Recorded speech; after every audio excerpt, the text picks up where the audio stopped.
Why does living in the Chicago suburbs feel like an upgrade for some people, but not for others? Some people move out here and immediately feel like their life just got easier, while others realize pretty quickly that something's off and they just can't put their finger on it. I help families relocate all over the Chicago suburbs, and I've seen this play out more times than I can count. So today, I'm breaking down the real pros and cons of living in the Chicago suburbs, the decisions that end up shaping your entire routine, more than just the house itself. Let me start with one of the biggest cons that made me rethink where I was living entirely. Now, that is going to be the commute, which will decide whether you like, love, or you dread living in the suburbs faster than almost anything else.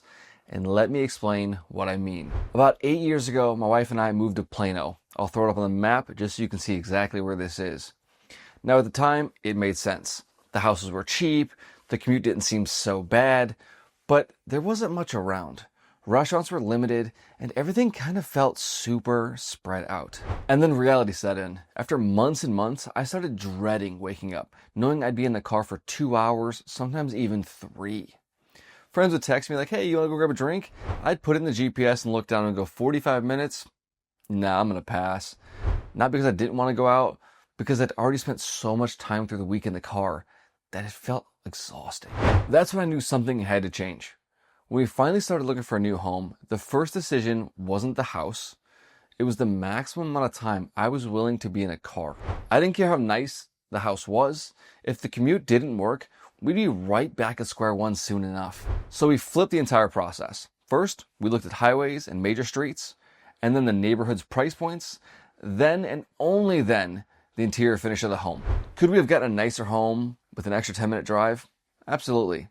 But I already knew how drained I was from the commute, and I wasn't going to do that again no matter how nice the house was. Now where I live, I'm 3 minutes from a highway. I'm close to the restaurants we actually go to, and the commute is something I don't dread anymore. Now when friends text me and they're like, hey, let's go out, I don't even check the GPS. I just say, hey, where and when, and I'll be there. That one thing completely shifted how I felt about suburban living, from absolutely dreading it to actually loving it. So if you're commuting to work, you enjoy nights out, or you plan on going to downtown Chicago, you have to understand the real travel times here.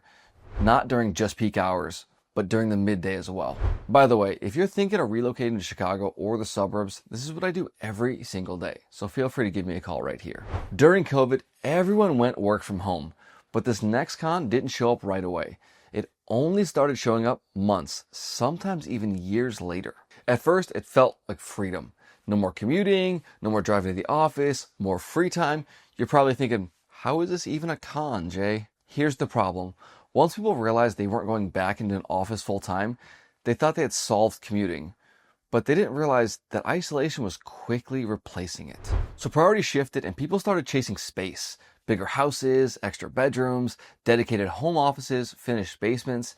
And the further you went, the more house you could really afford here. Now on paper, it makes total sense, especially since COVID was running wild. But that decision also moved people further from their daily interaction, their spontaneity, and their connection. But they didn't feel it right away. You see, remote work removed the daily commute, but not the need to leave your home. Your home slowly became everything. Your office, your gym, your lunch spot, your social space staring at a Zoom all day with people. And while more space feels great at first, it also makes it easier for you to stay inside. At that same time, people started missing things that they didn't even realize that mattered. Like coworkers, casual conversations, lunch with people they didn't have to plan weeks in advance. When the office disappeared, so did that built-in human connection. Now I worked in an office for 2 years and I did field work for 12. We were all used to the meetings, joking around. It felt like you were a part of something. Even if you didn't like the job, you liked the people you were around. But now if you wanted real interaction with real people, you had to get in the car and go find it. And that's when people started asking, why does everything feel so far? Why does this feel isolated during the week? Why do I feel stuck at home even though the house is so big? The house had become their entire world. And that's when people realized they didn't just move further out, they moved further away from the life they actually enjoyed. Now for most, isolation makes you want to leave your house. But that's when you quickly realize you can't walk anywhere here. A lot of people don't realize how little walkability most Chicago suburbs actually have until they're living in one. Now, not everyone lives next to a downtown area. Most people really don't. You're 5 to 10 minutes from coffee, restaurants, parks, and stores. But that's 5 to 10 minutes in a car, not by foot. What that really means is you can't just step outside and go somewhere. There's probably sidewalks, but how far do you want to take them?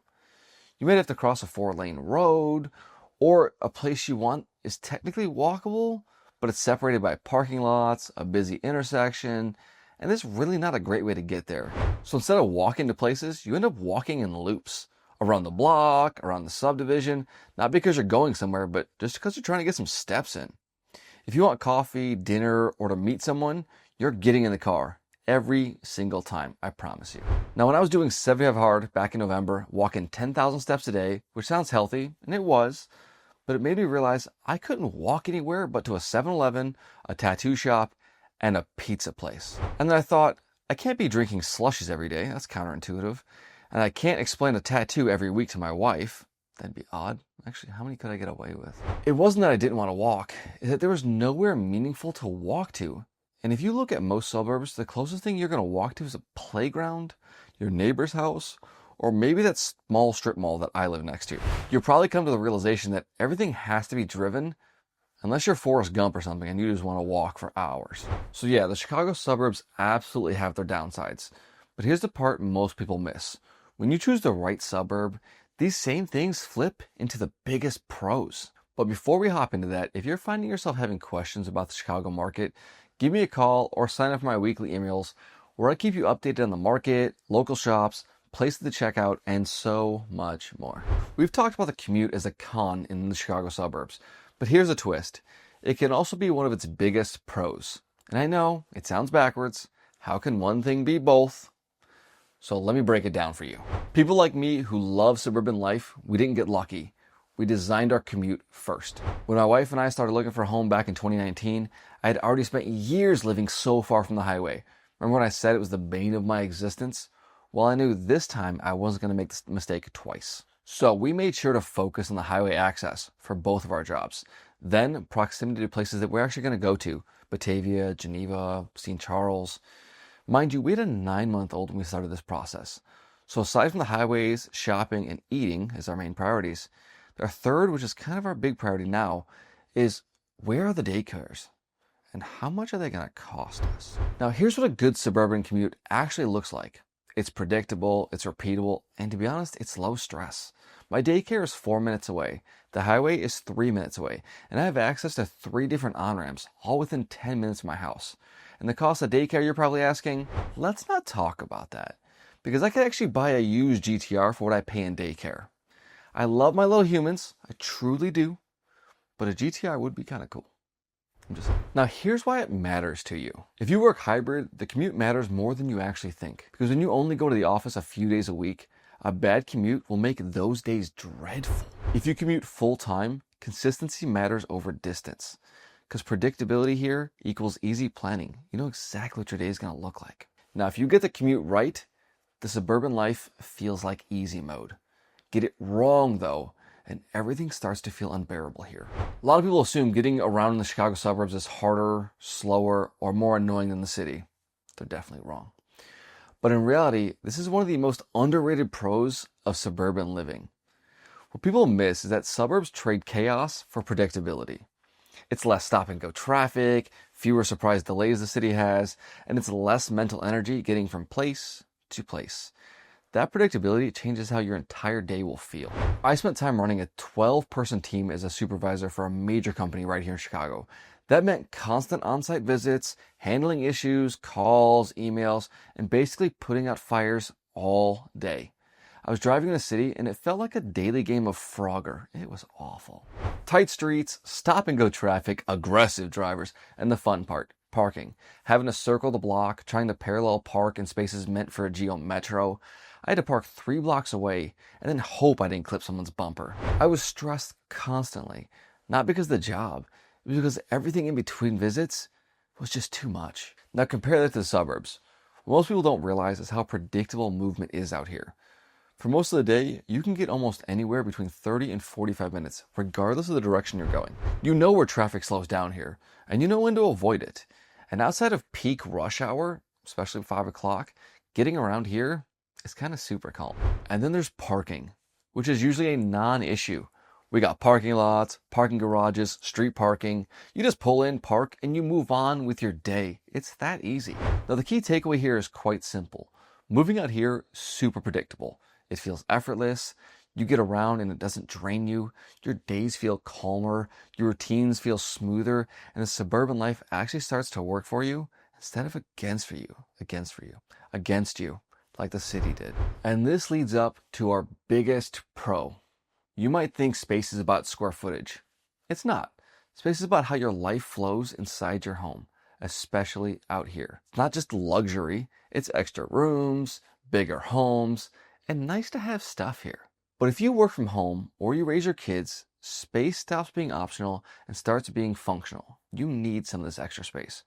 When everything happens under one roof, the lack of space creates noise, overlap, and undefined spaces start to look thrown together.